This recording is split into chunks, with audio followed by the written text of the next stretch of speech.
There was a man the world had written off, lame, hidden, sure he'd be killed.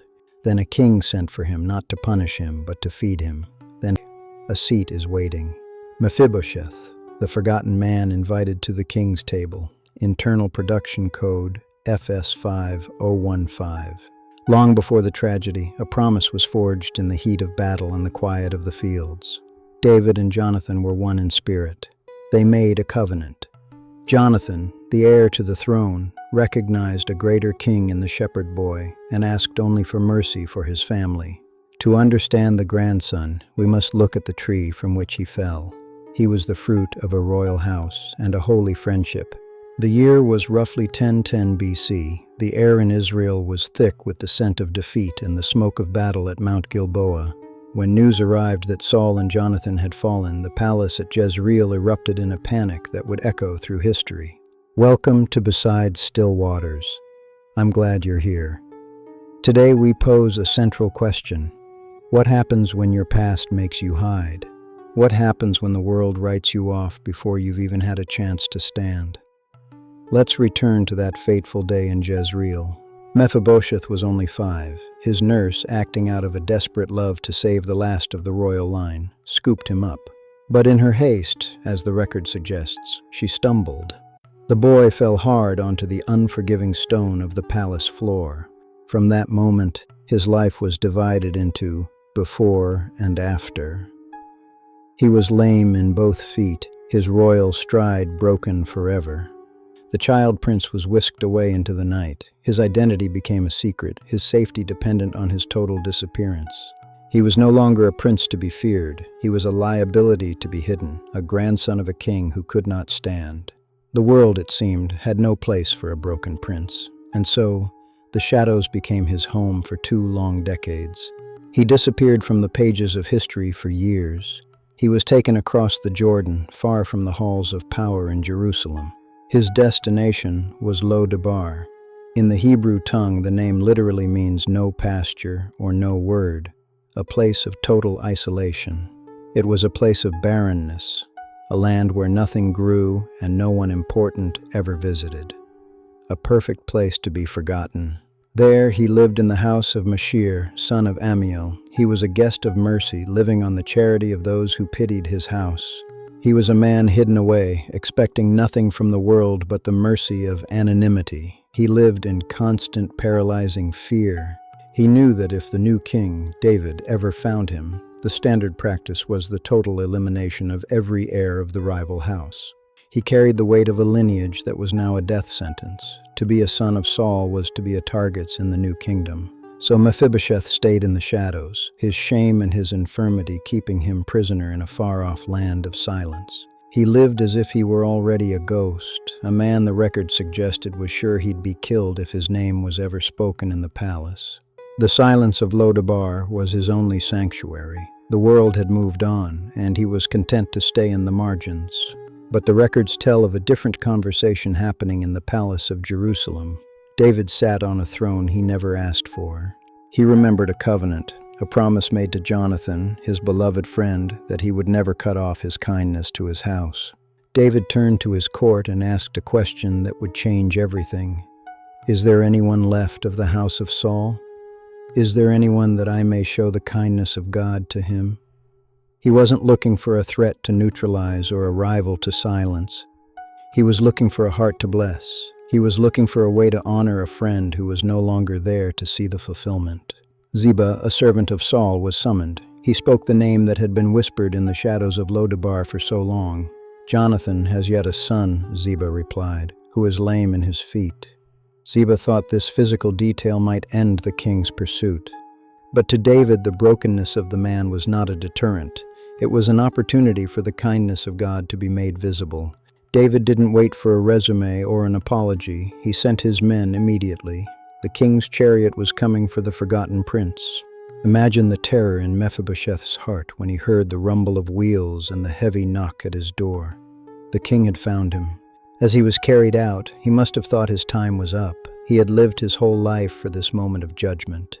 The journey back to Jerusalem was a passage through time. Every mile brought him closer to the seat of the man who held his life. He was brought to Jerusalem, a city he was born to rule, but now entered as a man expecting a sentence of death. The distance from Lo-debar to Jerusalem is more than just miles. It was a journey from the grave to the palace of life. Every step the soldiers took carrying him was a step closer to a confrontation he had spent 20 years avoiding in his dreams. He fell on his face before David. A man who couldn't stand now bowed as low as a human being can go before his king. Mephibosheth, David called his name. Not traitor, not rival, but his given name, spoken with a softness that stunned him. He replied, "Behold your servant." He was waiting for the blow to fall, for the king to reclaim his grandfather's lands and life. "Do not fear," the king said. The first words of grace are always an invitation to stop trembling in the dark rooms of our past. "I will surely show you kindness for Jonathan, your father's sake. I will restore to you all the land of Saul, your grandfather." And then the sentence that defied all logic, "And you shall eat bread at my table always." As one of the king's own sons, Mephibosheth bowed again, overwhelmed. He asked, "What is your servant, that you should look upon such a dead dog as I am?" But the king had spoken. The man who had been a dead dog in his own eyes was now a prince at the king's table forever. Ziba was commanded to serve him, ensuring the man who could not walk would never have to worry about the path he took again. The record suggests he dwelt in Jerusalem from that day forward, a permanent guest of the crown. A miracle of unearned grace. At the table he was no longer the lame man of Lo-debar. He was a son of the covenant, eating the finest the land had to offer. Think about the seat Mephibosheth took every night. Beneath the table his legs were still broken, his feet were still lame.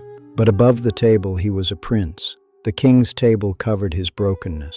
It gave him a dignity he could never earn. He sat with the other sons of David, Absalom, Solomon, and the others. At the table they were all just sons in the king's sight. The linen covered the infirmity. All that mattered was that he was present. He was sought out. He was loved for his father's sake. Every time he reached for the bread, he was reminded that he belonged. The king's kindness was as constant as the morning sun. This wasn't just a story for one man. It was a message for the whole kingdom. The king's heart was a heart of mercy and truth. The news of Mephibosheth's restoration spread. It was a testimony that in David's Jerusalem, no one was truly forgotten. Tonight, as you listen to this, you might be sitting in your own version of Lo-debar, a place of no word, a place of silence. You have been told you are too broken, too far gone, or too forgotten to ever be welcome in the presence of the great king. But the story of Mephibosheth is a mirror for your soul. You are being sought out tonight, not for your strength, but for your need. There is a seat kept for you. A place at the table where your brokenness is not a disqualification, but the very thing that calls for grace. Come as you are. The King has sent for you. You don't have to walk perfectly to be invited to the feast of his eternal love. Tonight, the summons isn't for your judgment. It's for your restoration. The King wants you at his table, always, starting now. He sees the feet that cannot walk, and he invites you anyway, because he remembers a covenant made in love before you were born. You belong here. Not because of what you've done, but because of who has called you. You are a child of the King, sought and found. You are sought out. You are given a seat you never earned, and you are invited to eat at his table tonight and every night. Let the peace of this truth settle into your spirit. You are no longer hidden in Lo-debar. You are known, and you are welcome. The King is waiting, the table is set, and there is a place with your name on it. God is calling you home to his presence. Your brokenness is covered. Your shame is gone. All that remains is the invitation to sit and be satisfied in him. Rest in that grace tonight. The King of all kings has remembered his promise, and he has remembered you. You are his. Thank you for joining us at Beside Still Waters. We hope this story of Mephibosheth has brought peace to your heart tonight. Who are you praying for tonight? Share their name in the comments so we can join you in prayer. It's a privilege to walk with you. Please consider subscribing to join our community. May you find rest at the King's table. God bless you, and we'll see you in the next story. Beside Still Waters, FS 5015.